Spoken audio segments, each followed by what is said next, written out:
नमस्कार।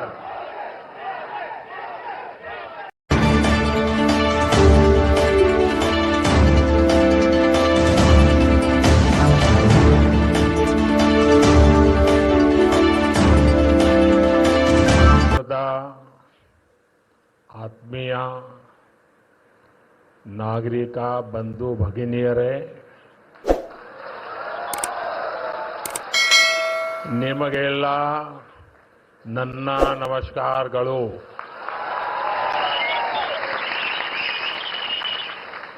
कर्नाटक के गवर्नर श्री थावरचंद गहलोत जी, मुख्यमंत्री सिद्धरामैया जी, केंद्र में मेरे सहयोगी मनोहर लाल खट्टर जी, एचडी कुमारस्वामी जी, अश्विनी वैष्णव जी, वी सोमन्ना जी, सुश्री शोभा जी, उप मुख्यमंत्री डीके शिवकुमार जी, कर्नाटक सरकार में मंत्री वी सुरेश जी, नेता विपक्ष आर अशोक जी, सांसद तेजस्वी सूर्या जी, डॉक्टर मंजुनाथ जी, एमएलए विजयेंद्र येडियुरप्पा जी और कर्नाटका के मेरे भाई और बहनों, कर्नाटका की धरती पर कदम रखते ही अपनापन सा महसूस होता है। यहाँ की संस्कृति, यहाँ के लोगों का प्यार और कन्नड़ा भाषा की मिठास दिल को छू जाती है। सबसे पहले मैं बेंगलुरु शहर की अधिष्ठात्री देवी अन्नम्मा ताई के चरणों में प्रणाम करता हूं।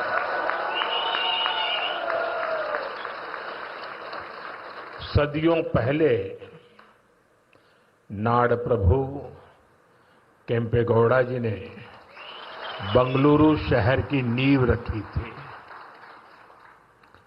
उन्होंने एक ऐसे शहर की संकल्पना की थी जो अपनी परंपराओं से भी जुड़ा हो और साथ ही प्रगति की नई ऊंचाइयों को भी छुए।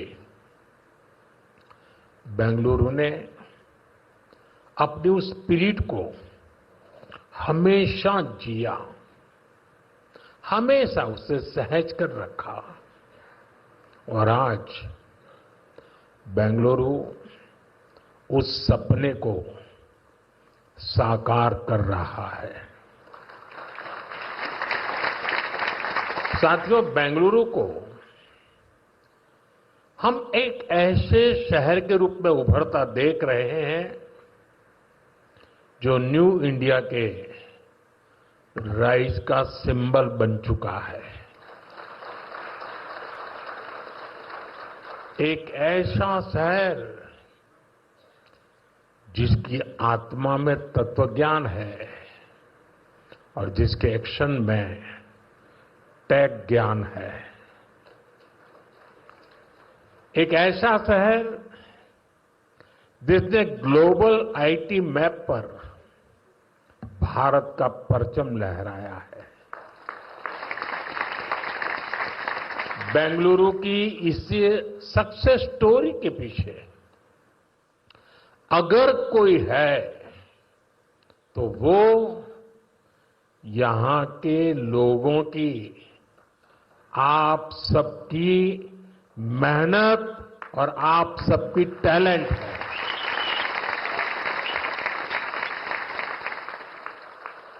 फ्रेंड्स, 21वीं सदी में अर्बन प्लानिंग और अर्बन इंफ्रास्ट्रक्चर हमारे शहरों की बहुत बड़ी आवश्यकता है। बेंगलुरु जैसे शहरों को हमें भविष्य के लिए भी तैयार करना है। बीते समय में बेंगलुरु के लिए भारत सरकार की तरफ से हजारों करोड़ रुपए की योजनाएं शुरू की गई हैं। आज इस अभियान को नई गति मिल रही है। आज बेंगलुरु मेट्रो येलो लाइन का शुभारंभ हुआ है। मेट्रो फेज 3 की आधारशिला भी रखी गई है। साथ ही देश के अलग अलग हिस्सों के लिए 3 नई वंदे भारत ट्रेनों को हरी झंडी भी दिखाई गई है। बेंगलुरु से बेलगावी के बीच वंदे भारत की सेवा शुरू हुई है। इससे बेलगावी के व्यापार और टूरिज्म को बढ़ावा मिलेगा। इसके अलावा नागपुर से पुणे और श्री माता वैष्णो देवी कटरा से अमृतसर के बीच भी वंदे भारत एक्सप्रेस शुरू हुई है। इससे लाखों श्रद्धालुओं को लाभ होगा, पर्यटन को बढ़ावा मिलेगा। मैं इन सभी प्रोजेक्ट्स के लिए वंदे भारत ट्रेनों के लिए बेंगलुरु, कर्नाटका और देश के लोगों को बहुत बहुत बधाई देता हूं। साथियों, आज ऑपरेशन सिंदूर के बाद मैं पहली बार बेंगलुरु आया हूं।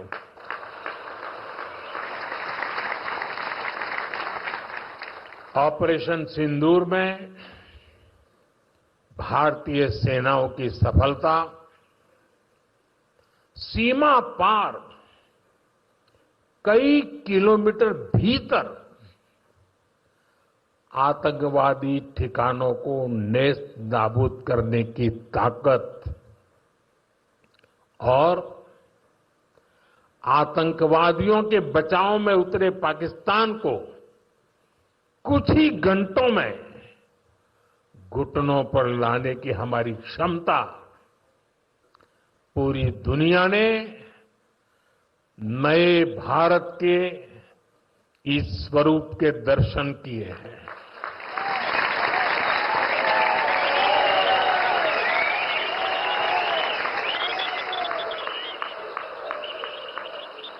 ऑपरेशन सिंदूर की सफलता के पीछे बहुत बड़ी वजह हमारी टेक्नोलॉजी और डिफेंस में मेक इन इंडिया की ताकत है और इसमें बेंगलुरु और कर्नाटका के युवाओं का भी बहुत बड़ा योगदान है। मैं इसके लिए भी आज आप सभी का अभिनंदन करता हूं। साथियों, आज बेंगलुरु की पहचान दुनिया के बड़े सिटीज के साथ होती है। हमें ग्लोबली कॉम्पीट भी करना है, इतना ही नहीं, लीड भी करना है। हम तभी आगे निकलेंगे जब हमारे शहर स्मार्ट होंगे, फास्ट होंगे, एफिशिएंट होंगे। इसलिए आज मॉडर्न इंफ्रा के लिए प्रोजेक्ट पूरे कराने पर हमारा इतना जोर है। आज आरबी रोड से बोम्मा संद्रा तक येलो लाइन शुरू हुई है। ये बेंगलुरु के कई अहम एरियाज को आपस में कनेक्ट करेगी। बसवनगुड़ी से इलेक्ट्रॉनिक सिटी तक ये सफर में भी अब सब कम समय लगेगा। इससे लाखों लोगों के जीवन में ईज ऑफ लिविंग बढ़ेगी, ईज ऑफ वर्किंग बढ़ेगी। साथियों, आज येलो लाइन के लोकार्पण के साथ ही हमने फेज 3 यानी ऑरेंज लाइन का भी शिलान्यास किया है। जब ये लाइन शुरू होगी तो येलो लाइन के साथ मिलकर डेली 25 लाख पैसेंजर्स को फैसिलिटेट करेगी। 25 लाख पैसेंजर। ये बेंगलुरु के ट्रांसपोर्ट सिस्टम को एक नई ताकत देगी, एक नई ऊंचाई देगी। साथियों, बेंगलुरु मेट्रो ने देश को पब्लिक इंफ्रास्ट्रक्चर डेवलपमेंट का एक नया मॉडल भी दिया है। बेंगलुरु मेट्रो कई अहम स्टेशनों के लिए इंफोसिस फाउंडेशन, बायोकॉन और डेल्टा इलेक्ट्रॉनिक जैसी कंपनियों ने पार्ट फंडिंग की है। सीएसआर के इस्तेमाल का ये मॉडल एक बड़ी प्रेरणा है।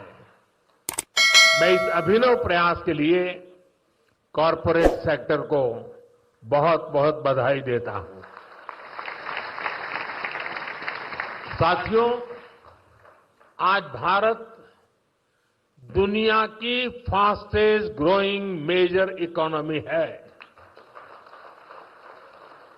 पिछले 11 इयर्स में हमारी इकोनॉमी 10वें नंबर से टॉप 5 में पहुंच गई। हम बहुत तेजी से टॉप 3 इकोनॉमी बनने की ओर आगे बढ़ रहे हैं। ये स्पीड हमें कैसे मिली है? ये स्पीड हमें रिफॉर्म, परफॉर्म, ट्रांसफॉर्म की स्पिरिट से मिली है। ये स्पीड हमें साफ नीयत और ईमानदार प्रयासों से मिली है। आप याद करिए, 2014 में मेट्रो सिर्फ 5 शहरों तक सीमित थी, 5 सिटीज। अब 24 सिटीज में 1000 किलोमीटर से ज्यादा मेट्रो नेटवर्क है। भारत अब दुनिया का तीसरा सबसे बड़ा मेट्रो नेटवर्क वाला देश बन गया है। 2014 से पहले लगभग 20,000 किलोमीटर रेल रूट का इलेक्ट्रिफिकेशन हुआ था। यानी देश आजाद होने से 2014 तक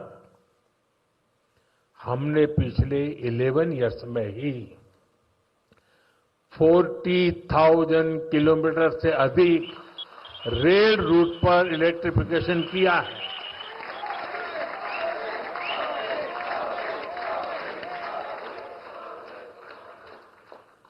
साथियों, जल, थल, नभ कुछ भी अछूता नहीं रखा है। फ्रेंड, जमीन ही नहीं, देश की उपलब्धियों का परचम आसमान में भी लहरा रहा है। 2014 तक भारत में सिर्फ 74 एयरपोर्ट थे।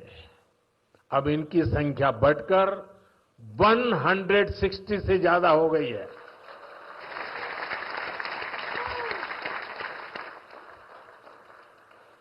नभ की सिद्धि, थल की सिद्धि और जल की भी वाटरवेज का आंकड़ा भी उतना ही शानदार है। 2014 में सिर्फ 3 नेशनल वाटरवेज ऑपरेशनल थे। अब यह संख्या बढ़कर 30 हो चुकी है। साथियों, हेल्थ और एजुकेशन सेक्टर में भी देश ने एक बड़ी जंप लगाई है। 2014 तक हमारे देश में सिर्फ 7 एम्स और 387 मेडिकल कॉलेज थे। अब 22 एम्स और 704 मेडिकल कॉलेज लोगों की सेवा में जुटे हैं। बीते 11 साल में देश में मेडिकल की 1 लाख से ज्यादा नई सीटें जुड़ी है। आप कल्पना कर सकते हैं इससे हमारे मिडिल क्लास के बच्चों को कितना फायदा है।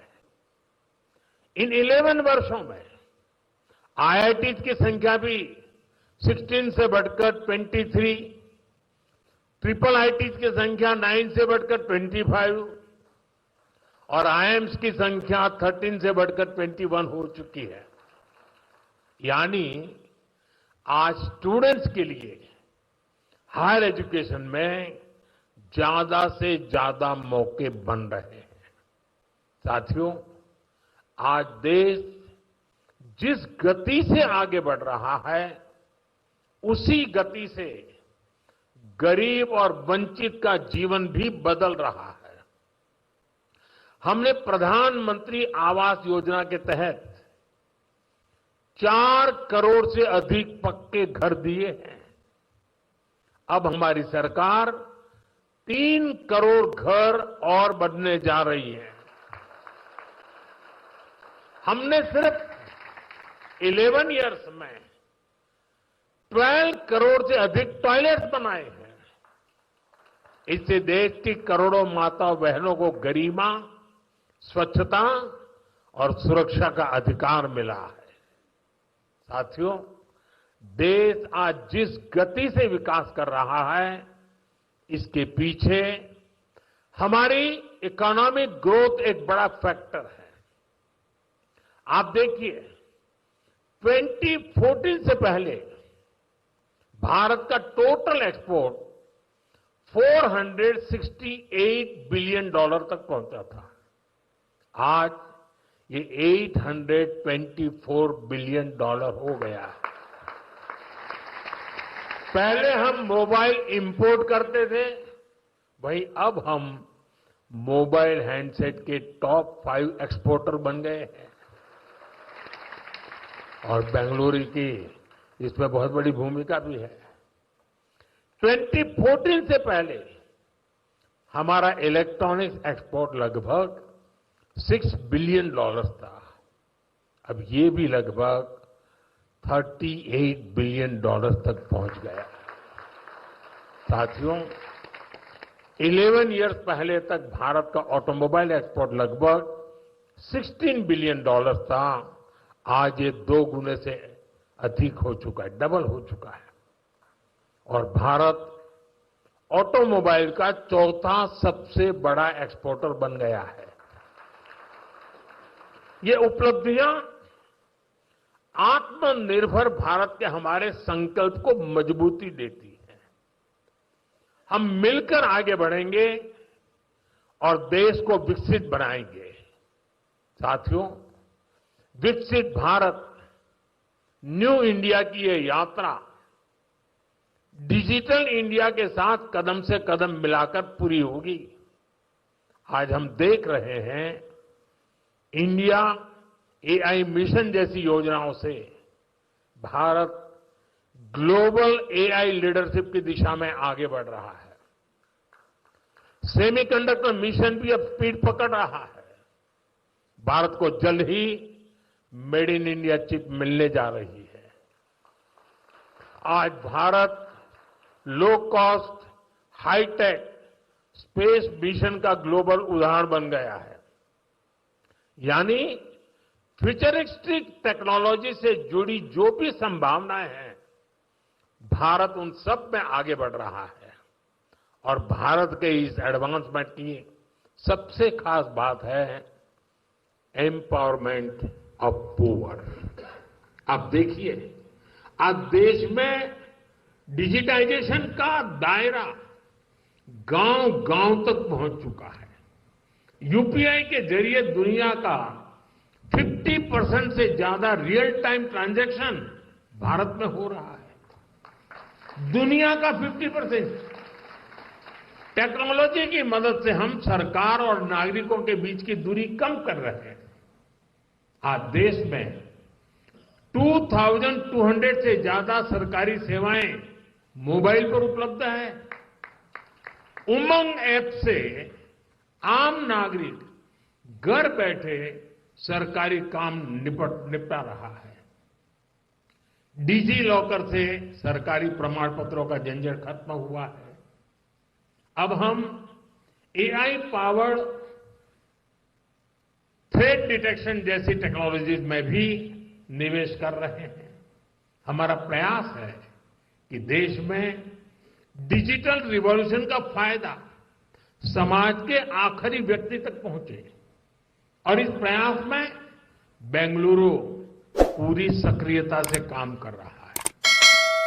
साथियों, वर्तमान उपलब्धियों के बीच अब हमारी अगली बड़ी प्राथमिकता होनी चाहिए टेक आत्मनिर्भर भारत। इंडियन टेक कंपनियों ने पूरी दुनिया में अपनी छाप छोड़ी है। हमने पूरे वर्ल्ड के लिए सॉफ्टवेयर और प्रोडक्ट्स बनाए हैं।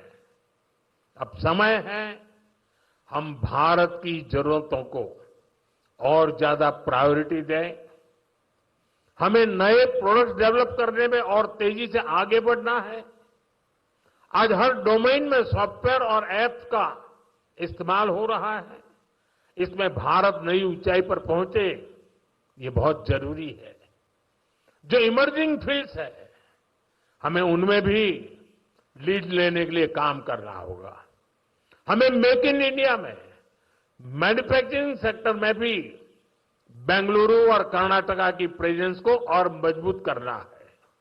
और मेरा आग्रह है हमारे products zero defect, zero effect के स्टैंडर्ड पर टॉप क्वालिटी के होने चाहिए।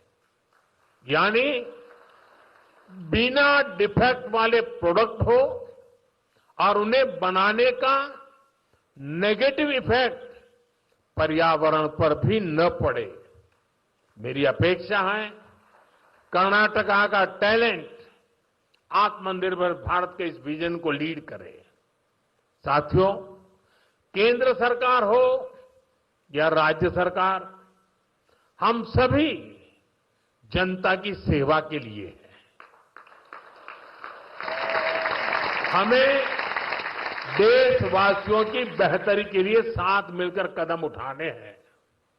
इस दिशा में एक जो सबसे जरूरी जिम्मेदारी है वो है नए रिफॉर्म्स। बीते एक दशक में हमने लगातार रिफॉर्म्स को आगे बढ़ाया है। उदाहरण के तौर पर भारत सरकार ने कानूनों को डीक्रिमिनलाइज करने के लिए जन विश्वास बिल पास किया है और अब इसका जन विश्वास 2.0 भी पारित करने जा रहे हैं। राज्य सरकारें भी ऐसे कानूनों की पहचान कर सकती हैं जिनमें अनावश्यक आपराधिक प्रावधान हैं, उन्हें खत्म किया जा सकता है। हम मिशन कर्मयोगी चला रहे हैं ताकि सरकारी कर्मचारियों को कॉम्पिटेंसी बेस्ड ट्रेनिंग दी जा सके। राज्य भी अपने अधिकारियों के लिए इस लर्निंग फ्रेमवर्क को अपना सकते हैं।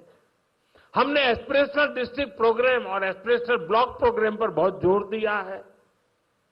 राज्य भी इसी तरह अपने यहां ऐसे क्षेत्रों की पहचान कर सकते हैं जिन्हें विशेष ध्यान की आवश्यकता है।